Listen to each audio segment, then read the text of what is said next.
नमस्कार। प्रभा साक्षी पॉडकास्ट में आप सभी का स्वागत है। आज के इस पॉडकास्ट में हम बात करेंगे कि पीएफआई पर प्रतिबंध का राजनेताओं और धार्मिक समूहों ने किया स्वागत। जाने किस किस संगठन पर गिरी है गाज। तो आइए सुनते हैं आज के इस पॉडकास्ट को। लेकिन उससे पहले अगर आपने हमारे चैनल को सब्सक्राइब नहीं किया है तो ज़रूर कर ले, ताकि हर रोज़ आप ऐसे ही इंटरेस्टिंग और जानकारीपूर्ण पॉडकास्ट सुन सकें।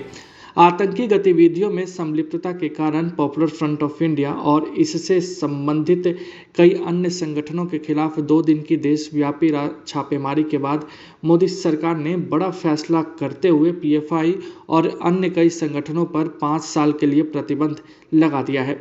इस फैसले का राजनीतिक दलों और विश्व हिंदू परिषद तथा अन्य धार्मिक समूहों ने भी स्वागत किया है। हम आपको बता दें कि पीएफआई की देश विरोधी गतिविधियां लगातार बढ़ती जा रही थी, जिसको देखते हुए इस पर प्रतिबंध की मांग लंबे समय से की जा रही थी। पीएफआई जिस तरह 2047 तक भारत को इस्लामिक राज्य में परिवर्तित करने के मिशन पर आगे बढ़ रहा था, उसके चलते इस संगठन से जुड़े लोगों ने हाल के दिनों में कई भयावह वारदातों को अंजाम दिया था। इसके बाद एनआईए समेत कई सुरक्षा एजेंसियों और राज्यों की पुलिस के एटीएस की ओर से देश भर में पीएफआई से संबद्ध ठिकानों पर छापेमारी की गई और करीब 400 से अधिक लोगों को गिरफ्तार किया गया। साथ ही साथ कई दर्जन संपत्तियों को जब्त भी किया गया है। इसके बाद केंद्र सरकार ने ये बड़ा कदम उठाया है।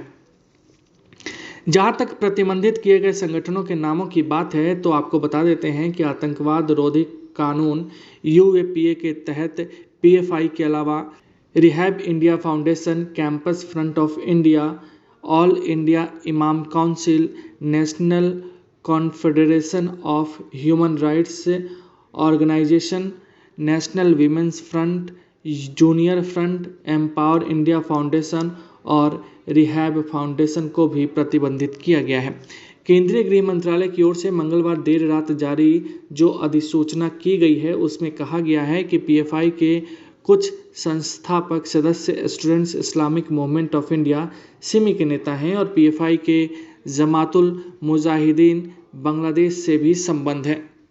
हम आपको बता दें कि जेएमबी और सिमी दोनों ही प्रतिबंधित संगठन हैं। इसके अलावा गृह मंत्रालय की अधिसूचना में कहा गया है कि पीएफआई के Islamic state of Iraq and Syria जैसे आतंकवादी संगठनों के साथ संबंधों के भी कई मामले सामने आए हैं। अधिसूचना में दावा किया गया है कि पीएफआई और उसके सहयोगी देश में असुरक्षा की भावना फैलाने के लिए एक समुदाय में कट्टरपंथ को बढ़ाने के लिए गुप्त रूप से काम कर रहे हैं, जिसकी पुष्टि इस तथ्य से होती है कि पीएफआई के कुछ कार्यकर्ता अंतर्राष्ट्रीय स्तर पर सक्रिय आतंकवादी संगठनों में शामिल हुए हैं। गृह मंत्रालय की अधिसूचना में कहा गया कि उक्त कारणों के चलते केंद्र सरकार का दृढ़ता से यह मानना है कि पीएफआई की गतिविधियों को देखते हुए उसे और उसके सहयोगियों या मोर्चों को तत्काल प्रभाव से गैर कानूनी संगठन घोषित करना जरूरी है। इसलिए उक्त अधिनियम की धारा 3 की उपधारा 3 में दिए गए अधिकार का इस्तेमाल करते हुए इसे गैर कानूनी घोषित किया जाता है। दूसरी ओर पीएफआई और उसके सहयोगी संगठनों पर प्रतिबंध लगाए जाने के फैसले का देश भर में स्वागत हो रहा है। महाराष्ट्र के मुख्यमंत्री एकनाथ शिंदे ने कहा कि पीएफआई के लोग पाकिस्तान जिंदाबाद के नारे लगाते हैं, उनको इस देश में ऐसे नारे लगाने का अधिकार नहीं है। उन्होंने कहा कि केंद्र सरकार ने अच्छा फैसला किया है। ये देशभक्तों का देश है और यहाँ देशद्रोही बयान कोई नहीं दे सकता है। इस मुद्दे पर असम के मुख्यमंत्री हिमंत बिश्व शर्मा ने कहा कि मैं भारत सरकार द्वारा पीएफआई पर प्रतिबंध लगाने के फैसले का स्वागत करता हूं। उन्होंने कहा कि सरकार यह सुनिश्चित करने के लिए दृढ़ है कि भारत के खिलाफ विभाजनकारी या विघटनकारी डिजाइन से सख्ती से निपटा जाए। वहीं कर्नाटक के मुख्यमंत्री बसवराज बोम्मई ने कहा कि इस संगठन पर प्रतिबंध लगाने का समय आ गया था। उन्होंने कहा कि भारत सरकार ने सही फैसला लिया है।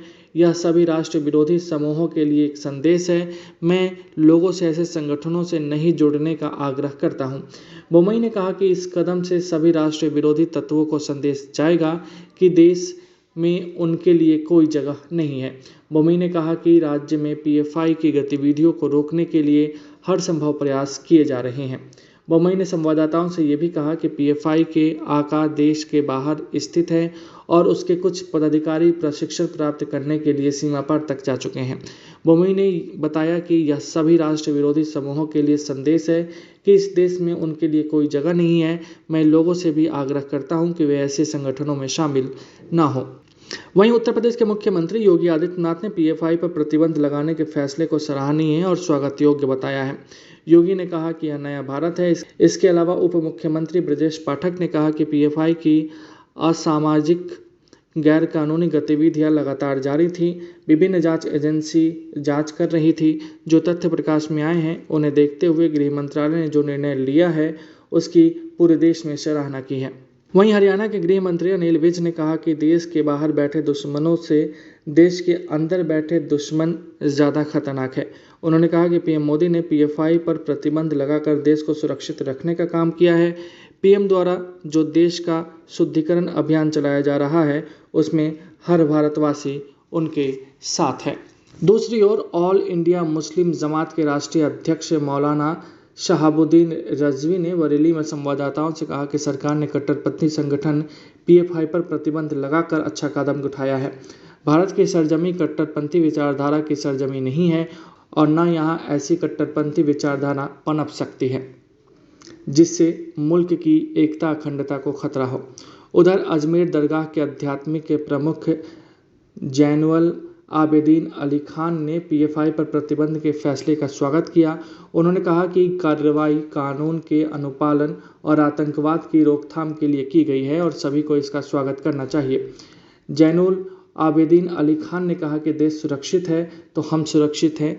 देश किसी भी संस्था या विचार से बड़ा है और अगर कोई इस देश को तोड़ने, यहाँ की एकता और संप्रभुता को तोड़ने की बात करता है, देश की शांति खराब करने की बात करता है तो उसे इस देश में रहने का अधिकार नहीं है। आज के लिए इतना ही। अगले पॉडकास्ट में किसी और मुद्दे पर देंगे विस्तृत जानकारी।